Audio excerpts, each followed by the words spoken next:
예, 이번 시간에는 순교의 현대적 의미 그리고 그에 따른 오늘날의 영성이 어떠해야 하는지에 대해서 한번 살펴보겠습니다. 목차를 보시면은 먼저 순교라는 개념이 역사적으로 어떻게 형성되었는지를 살펴볼 예정입니다. 그리고 나서 현대에 있어서 순교가 어떠한 양상을 보이고 있는지, 또 그러한 모습들 속에서 드러난 순교의 특징은 무엇인지 알아본 후에 그렇다면 오늘날의 순교 형성은 어떤 것이어야 하는지 결론을 내는 것이 이 논문의 방식입니다. 먼저 순교 개념의 역사를 살펴볼 건데, 이 순교를 의미하는 그리스어의 이 원형은 마르투스라는 단어입니다. 그런데 이 마르투스라는 단어는 원래 다른 뜻을 가지고 있거든요. 순교를 의미하는 것이 아니라 이 단어의 원래 뜻은 증언, 증거자, 목격, 증인 이런 뜻을 가지고 있는 거죠. 실제로 신약 성경에서도 대부분 이런 뜻으로 사용되었습니다. 마르투스에서 파생한 5단어들, 남성 명사 형태인 마르투스, 여성 형태의 마르티아, 중성 형태인 마르티온을 비롯해서 동사 형태인 마르티레오, 디아마르티로마이 등 이 5단어가 180회 정도나 이렇게 사용되었거든요. 그러니까 적게 사용된 것은 아니죠. 그리고 이 단어들의 대부분이 증언이라는 뜻으로 사용되었습니다. 그런데 요한계문헌을 보시면은 특히 요한묵시록에서는 이 마르투스라는 말이 문맥적인 전후 관계를 따져보았을 때 폭력적인 죽음, 피 흘리는 죽음을 암시하면서 사용되었다는 거죠. 각주 2번을 참조해 주시면 좋을 것 같아요. 그래서 1차적 의미로는 증언이라는 뜻으로 사용하고 있는데 문맥을 따져보니까 요한계문헌에서는 죽음을 강하게 암시하고 있었다는 것입니다. 그리고 이 요한계문헌을 시작으로 증언을 뜻하는 이 마르투스가 초세기 교회에 들어가면서, 그러니까 사도시대가 끝나고 이제 교부들의 시대에 들어가면서 원래는 우리나라 말 증언이라는 뜻이었잖아요. 근데 이 증언이라는 뜻에서 순교를 뜻하는 말로 변화하게 되는 것입니다. 그래서 이제는 증언이라는 원래 뜻보다는 육체적인 고통 그리고 죽음이 점점 더 중요해지기 시작하는 거죠. 원래 이 마르투스라는 말의 이 본질은 주님이신 그리스도와 그분의 삶을 증거한다는 것이 본질이었어요. 그런데 이제는 이 마르투스가 육체적인 고통과 죽음이라는 뜻이 점점 더 중요해지게 된 것입니다. 초세기 교회를 살펴보면은 이러한 사실이 명확하게 이렇게 드러나는데, 흔히 우리가 알고 있는 순교, 그러니까 우리나라 순교자들처럼, 한국의 순교자들처럼 피를 흘리면서 죽음을 당하는 순교를 말하기 위해서 이 마르투스라는 단어를 처음으로 사용한 것은 폴리카르포 순교록입니다. 2세기 중반에 소아시아 지방에 있는 스미르나의 주교 폴리카르포의 이 죽음을 기록한 이 순교자 행전에서 처음으로 이 죽음을 의미하는 이 마르투스라는 말이 사용된 것입니다.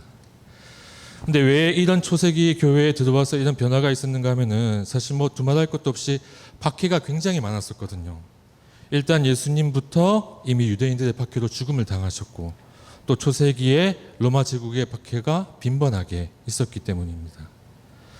그런 상황 속에서 예수님을 끝까지 증언하기 위해서는 죽음을 당할 수밖에 없다는 것이 당시 그리스도인들의 자연스러운 인식이었던 거죠.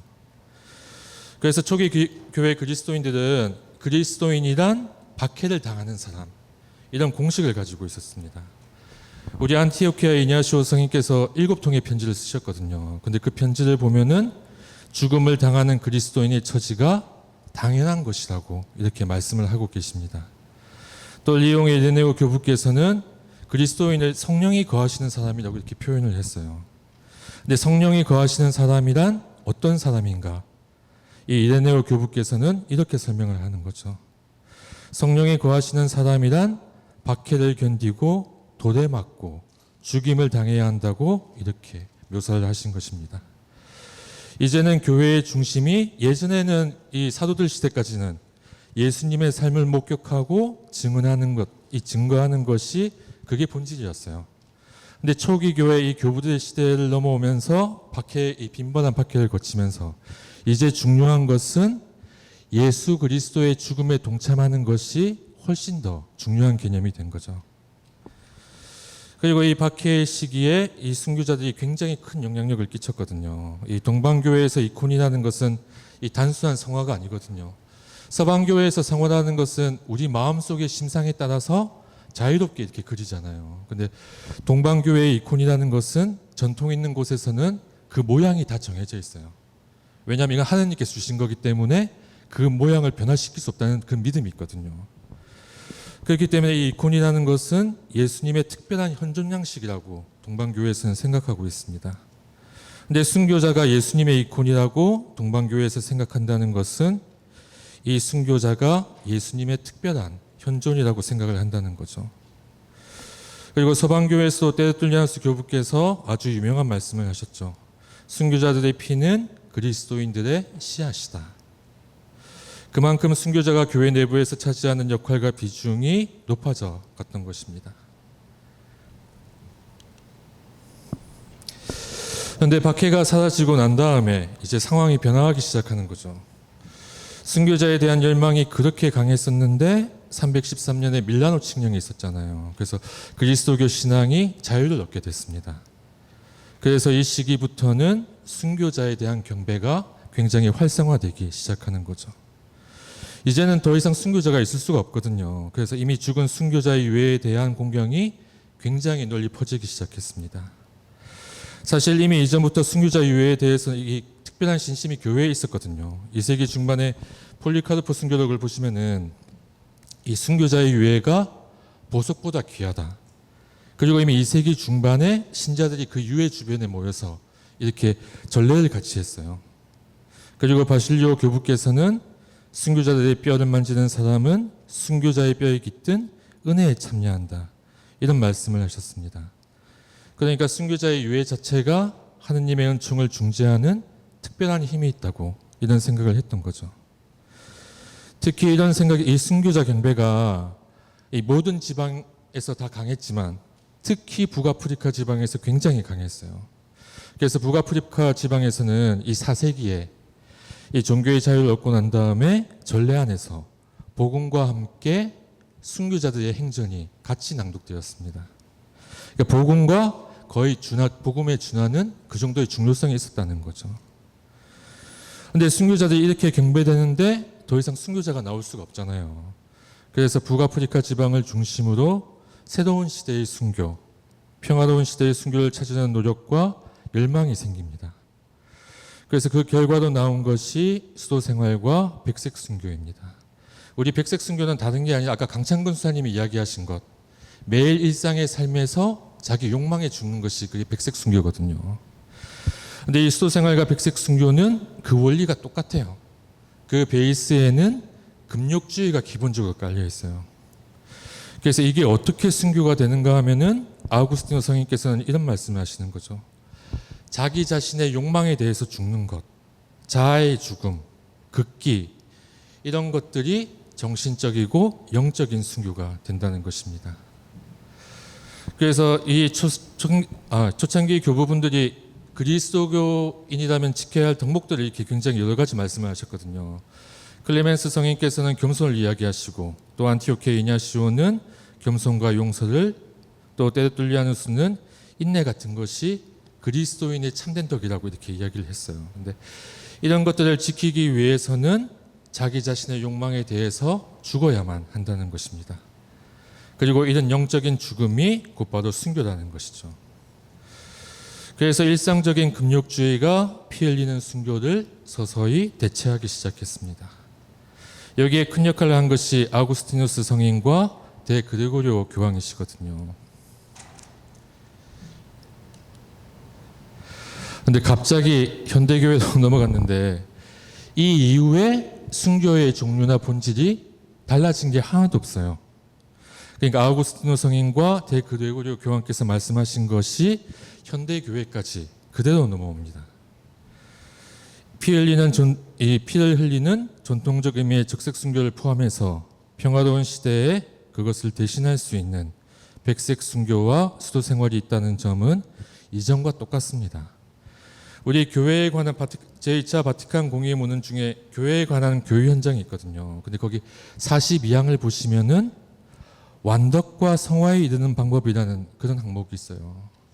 이 말은 결국은 쉽게 이야기하면은 성인이 되는 방법을 이야기한 거거든요. 근데 그 위에 제목 바로 밑에 있는 저 검은색 글씨가 그 내용인데 거기서 세 가지를 이야기해요. 그러니까 완덕에 이르는 방법이 세 가지가 있습니다. 첫 번째는 피를 흘려서 순교하는 것. 이게 최상의 은혜예요. 그리고 두 번째는 동정이나 독신 생활과 같은 완전한 금욕의 생활. 이건 뭐 봉헌 생활을 의미하는 거죠. 세 번째로는 매일의 완덕 생활. 이것은 백색 순교를 의미하는 것입니다. 그러니까 그만큼 교회의 성덕에서 이 순교라는 개념이 차지하는 비중이 굉장히 크다는 것을 알 수 있습니다. 또 이 중세 초기에부터 시작해서 지금까지 사실 순교의 종류나 양상에 대해서는 큰 변화가 없어요. 우리 1, 2, 3, 4 여기 번호가 있는데 이렇게 차례로 살펴보시면은 교황 비오 12세께서 백색 순교를 굉장히 강조하셨어요. 그래서 그리스도인 삶의 더 큰 완전성을 위해서는 매일매일 노력해야 하고 그리고 여기에는 항상 순교가 있다고 이런 말씀을 하셨습니다. 그리고 뭐 지금도 봉헌 생활은 계속되고 있고 3번을 보시면은 사실 지금의 적색 순교, 그러니까 피를 흘리는 이 육체의 고통을 당하는 순교가 초세기 교회보다 지금이 훨씬 심해요. 이 고통받는 교회 돕기라고 교황청 재단이거든요, 이게. 근데 여기서 이 정기적으로 보고서를 내요. 근데 6월 30일 날 새 보고서가 나왔습니다. 한국어판이. 거기에 뭐라고 적혀 있는가 하면은 세계 인구의 절반을 차지하는 26개국이 심각한 종교자유 침해를 겪고 있다. 그리고 지금 제 논문을 보시면 중간에 사례들을 이렇게 적어놨거든요. 지금이 초세기 교회의 10배가 넘는 적색 순교자가 생기고 있습니다. 그래서 교황 요한 바울 2세께서는 이런 말씀을 하셨어요. 초세기 그리스도교인들보다 20세기에 더 많은 순교자가 있다. 이렇게 뭐 순교의 뭐 형태 세 가지는 이렇게 고정적으로 있지만 한 가지 달라진 것이 있다면은 박해가 달라졌습니다. 초창기하고는 지금하고는 박해의 종류가 달라졌어요. 근데 여기 공손한 박해라고 쓰여 있는데 이거는 프란치스코 교황님께서 하신 말씀이시거든요. 공손한 박해가 뭔가 하면은 이제 오늘날의 박해는 이전과는 다르게 더욱 교묘해지고 신중해졌다는 거죠. 지금 그리스도 교회의 주적은 현대주의, 세속주의, 상대주의라고 할 수 있습니다. 그런데 이 세속주의와 현대주의는 그리스도교인들을 비현대적이고 비상식적이고 덜 진보한 사람이라고 생각하게 한다는 것이죠. 그리고 자신들을 따르지 않으면은 소외하고 배제하는 것. 프란치스코 교황님께서는 이 소외와 배제가 새로운 박해의 형태라고 이렇게 말씀을 하셨습니다. 이렇게 순교의 양상이 바뀌었기 때문에 뭐 지금부터 현대 순교의 특징이 두 가지가 있거든요. 근데 순교의 기준점이 달라졌어요. 어떤 것이 순교라고 이야기할 수 있는가? 박해가 달라졌기 때문에 이 기준점이 달라졌는데 그 중에 가장 큰 특징이 진리와 정의라는 것입니다. 현대 신학자들은 순교의 기준점을 진리와 정의의 실천이라고 이렇게 생각을 하고 있어요. 발터 카스퍼 주기경께서는 이런 말씀을 하셨거든요. 이러한 변화의 근거에는 토마스 아퀴나스가 있다고 이렇게 이야기를 하셨습니다. 근데 토마스 아퀴나스가 뭐라고 이야기를 했는가 하면은 여기 파워포인트 보시면은 토마스 아퀴나스는 특이하게 이 백색 순교를 조금 확대를 했어요. 어떻게 확대를 했는가 하면은 순교라는 것은 덕행이다.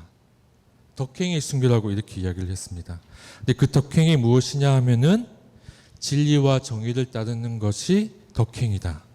그렇기 때문에 진리와 정의를 실천하는 사람은 순교자가 될 수 있다고까지는 이야기하지 않았지만 순교의 근거가 될 수 있다고 이렇게 이야기를 했습니다.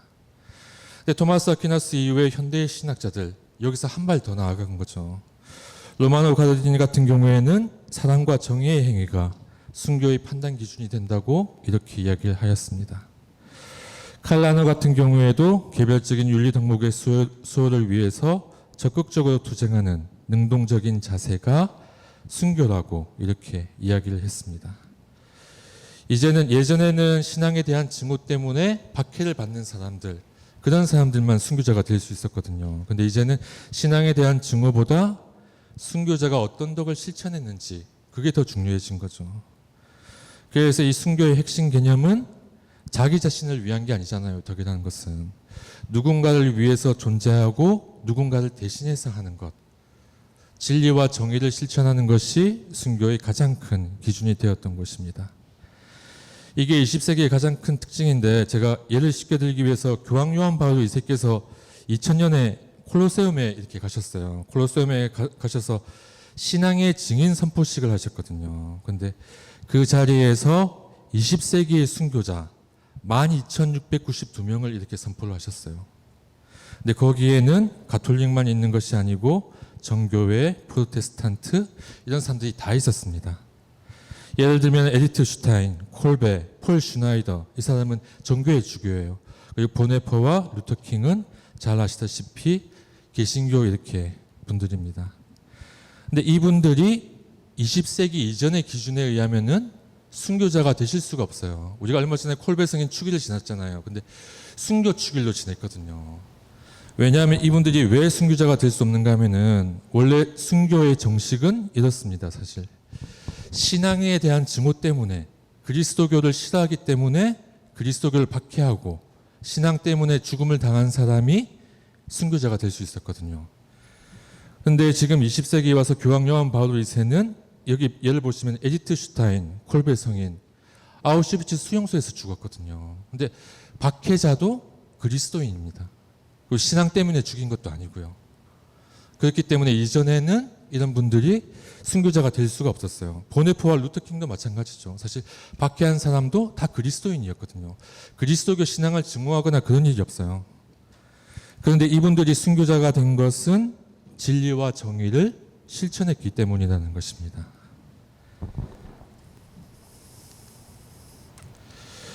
현대 순교의 두 번째 특징은 사회적 연대성입니다. 제3천년기 37장을 보시면은 피를 흘리면서까지 보여준 그리스도께 대한 증거는 가톨릭, 정교회, 성공회, 그러니까 모든 그리스도교인들의 유산이라는 거죠. 근데 왜 이런 말씀을 하셨는가 하면은, 아까 교황 요한 바울 2세께서 가톨릭만이 아니라 정교회 그리고 개신교까지 다 순교자로 선포를 했다고 했잖아요. 왜 그렇게까지 하는가 하면은, 이제는 우리의 적이 개신교나 갈라진 형제나 이단이 아니라는 거죠. 지금 가톨릭 교회가 맞서고 있는 가장 큰 적은 무신론이에요. 무신론이고 상대론적인 이데올로기, 그 신념이 우리 가톨릭 교회가 맞서야 할 적인 것입니다. 근데 이런 것들을 상대하기 위해서는 종파 간 반목을 뛰어넘는 연대가 같이 필요하다는 거죠. 근데 이 연대를 어디까지 할 것인가에 대해서 현대 신학자들의 의견이 조금 갈리고 있는데, 어떤 신학자분들은 그리스도교인들 뿐만 아니라 그 틀도 넘어서 일반 사회인들과 함께 연대해야 된다, 이런 주장을 하시는 분들이 있어요. 국내에서는 이 심상태 monsignor이 대표적인데, 이 심상태 monsignor께서는 이런 말씀을 하셨어요. 인류 사회의 공통된 문화 풍토 안에서 교회도 진정한 의미의 순국자나 순직자 또는 의사자들을 순교자처럼 대하고 존중하며 추앙하는 자세를 견지할 필요가 있다. 그러니까 그리스도교인이든 아니든 덕을 실천하기만 하면은 그 사람도 순교자처럼 대접을 해줘야 된다. 이렇게까지 이렇게 이야기를 하시는 거죠.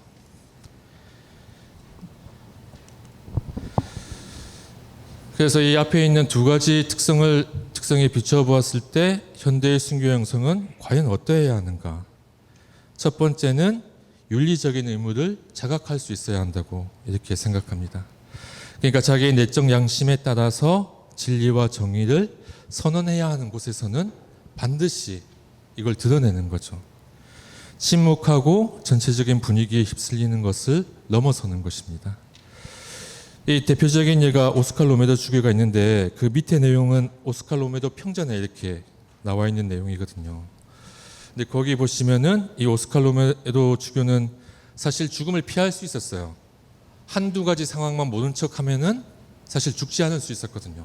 또 자기 주변의 사람들은 다 모른 척하고 있었고, 하지만 이 오스칼 로메도 주교는 독재 정권에 맞서서 이 복음으로 자기 삶을 비추어 보았을 때 예수님을 따르는 길은 이런 것이 아니라고 생각을 했던 것입니다.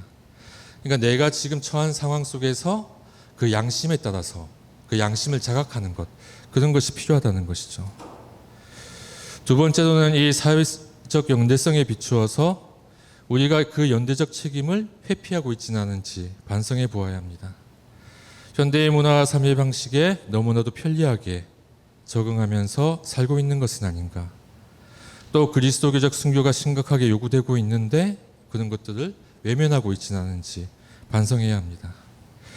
그래서 이 발트카스퍼 주기원께서는 이런 말씀하셨어요. 프란치스코 교황님께서 이런 말씀하셨거든요. 그 전에 소외와 배제를 당하는 사람이 박해를 당하는 사람이라고 이렇게 이야기를 하셨습니다. 그래서 그런 사람들과 고통을 함께 겪으며 진리를 증언하는 것이 순교라고 이야기를 하셨습니다. 그래서 이 발트카스퍼 주기원 거기에 덧붙여서 우리가 하느님과의 연대성뿐만이 아니라, 하느님과 연대하는 것은 뭐 당연한 것이잖아요. 그 연대성뿐만 아니라 박해받고 억압받는 사람들과 이 같이 연대하는 것이 우리의 새로운 그리스도교인의 정체성이라는 것입니다. 그래서 이런 것들을 하기 위해서는 사실 많은 용기가 필요하다고 생각합니다. 그 제 논문 198쪽인가? 제일 마지막 부분, 마지막 장 한번 보시겠어요?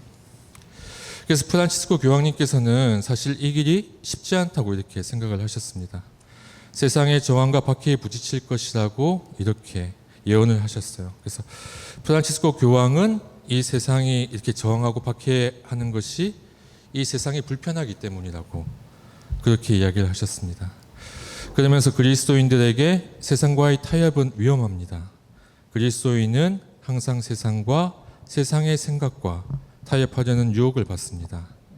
그러나 이 타협을 거부하고 예수 그리스도의 길을 따라가는 것은 하늘나라의 삶이고 가장 큰 기쁨이며 진정한 기쁨입니다. 이렇게 이야기를 하셨습니다. 사실 이 세상과의 타협이 굉장히 위험하기 때문에 우리 그리스도인에게 필요한 것은, 또 순교자가 되기 위해서 필요한 것은 프란치스코 교황님께서는 용기라고 말씀을 하셨고, 그 용기는 우리가 주님 안에 있을 때 성령께서 항상 주신다고 강조를 하셨습니다. 네, 이상입니다. 찬미 예수님 반갑습니다. 토론을 맡은 김명숙 안나스입니다. 한국순교복자수녀회 대전관구 순교자 영성센터에서 소임을 맡고 있습니다. 잘 들리시나요? 말씀 읽겠습니다. 한국순교복자 성직 수도회는 지난 2012년 국제학술 심포지움을 개최하여 2000년 역사상 처음으로 순교라는 단일 주제로 순교에 대한 성서적, 신학적 규명을 통하여 수도회의 카리스마에 대한 응답뿐 아니라 한국 교회와 보편 교회에 크게 기여하였습니다. 이제 다시 2021년 성 김대건 안드레아 신부님과 가경자 최항업 토마스 신부님의 탄색 200주년 희년의 축복을 살고 있는 한국 교회가 2021년 유네스코 세계 기념 인물로 선정된 김대건 신부님을 기리는 장에서 또다시 수도회의 카리스마를 펼쳐내고 있는 모습에 가족 수도회의 한 사람으로서 하느님께 감사와 찬미를 드리는 동시에 한국순교복자 성직수도회 회원들께도 축하와 감사 인사 드립니다. 방금 발표를 마치신 엄상일 비호신부님께 똑같은 마음으로 고마움을 표하면서 논문에 대한 짧은 요약과 소감으로 논평을 대신하겠습니다. 신부님께서는 순교의 현대적 의미와 영성이라는 주제 아래 순교 개념의 역사, 현대 순교의 양상, 현대적 순교의 특징, 그리고 현대의 순교 영성에 대하여 간결하면서도 압축적으로 쓰신 논문을 발표하셨습니다.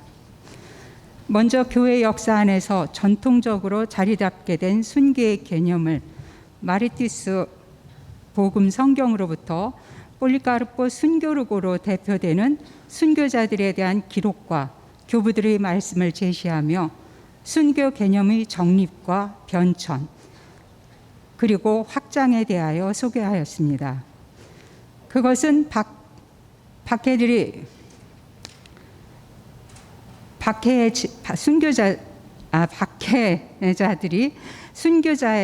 박해에 직면하여 죽음으로써 신앙을 증거하는 적색 순교와 자기 자신을 버리고 철저히 그리스도를 본받고 따르기 위한 수도 생활, 매일의 삶 속에서 일어나는 내적이며 영적인 고통을 극복하면서 그리스도의 제자로 살아가는 일상의 순교까지 순교의 개념이 변화 확장되어 왔음을 논하고 있습니다. 이는 곧 제2차 바티칸 교회에 관한 교회 헌장 42항에서 제시하고 있는 성덕과 성화의 수단을 그 목표에 도달하여 하느님 사랑과 이웃 사랑의 표지가 되는 그리스도의 참 제자의 모습, 완덕에 관계된 것임을 알려주고자 한 것이었습니다.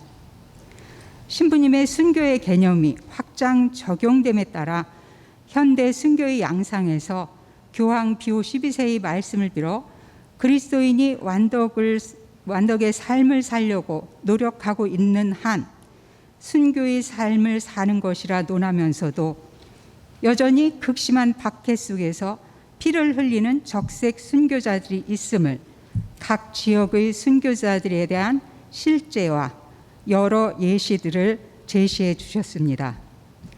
동시에 현대 순교의 특징에서 순교의 조건으로서 박해의 형태가 종교적인 측면이 강한 신앙에 대한 증오로 박해가 일어나는 것보다 사회, 문화적인 이유, 반그리스도적인 이데올로기적 가치와 세속적이며 쾌락적인 현대적 유혹, 현대 문화와 삶의 방식에서 소외되고 배제를 당하는 모든 일이 당하는 억압과 폭력이 박해라는 것이라 하였습니다.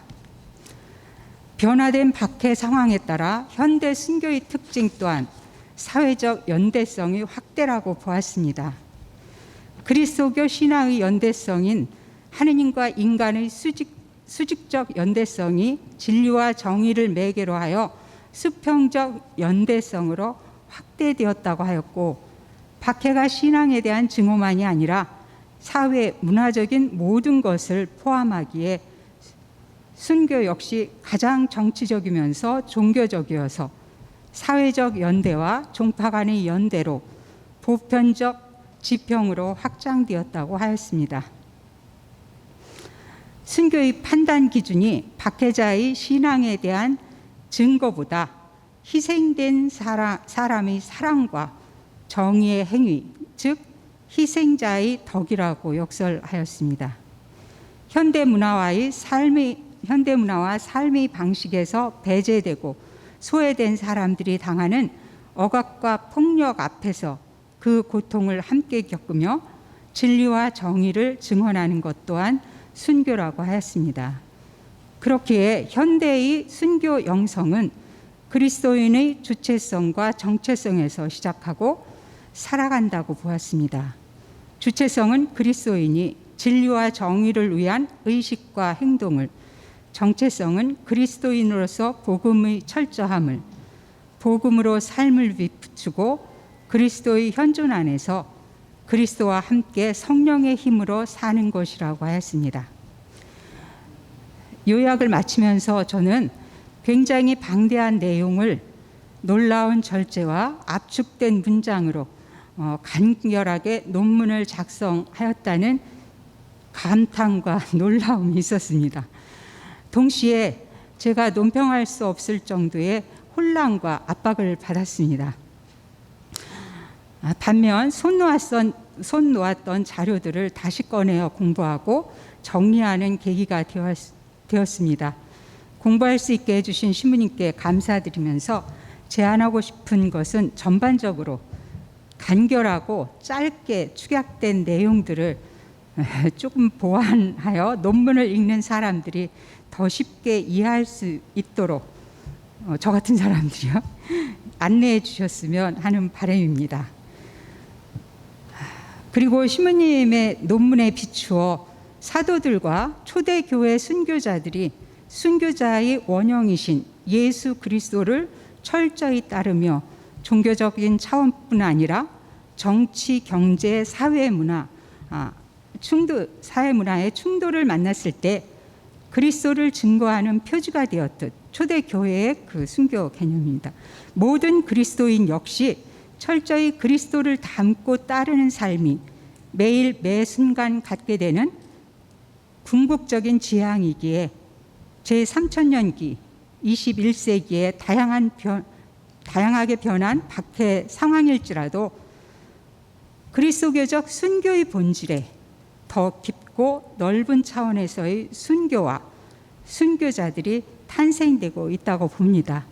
이것은 나그네 길에 있는 순례자길에 있는 교회가 하느님 나라가 완성되기까지 끝없이 박해를 당할 것이고 순교자들은 끊임없이 탄생될 것이다라고 하셨던 교회의 가르침, 그리고 그것이 교회원장 42항에 나오고 있는 그 목표라고 봅니다. 여기에서 특별히 지난해부터 코로나 바이러스로 인해서 겪게 된 인류의 고통 앞에서 무력해 보이는 종교적 활동이 오늘 당신이 천주교인이요 라고 순교의 의미를 김대원 신부님께 드렸던 그 질문을 다시 우리가 받으면서 순교의 의미를 더 깊이 숙고하고 성찰해서 예수 그리스도 안에 신앙과 사랑으로 내일을 희망하게 될 거다라는 그런 그 희망도 생각하게 되었습니다. 성 김대원 안드레아와 동료 순교자들이여 저희를 위하여 빌어주소서. 감사합니다.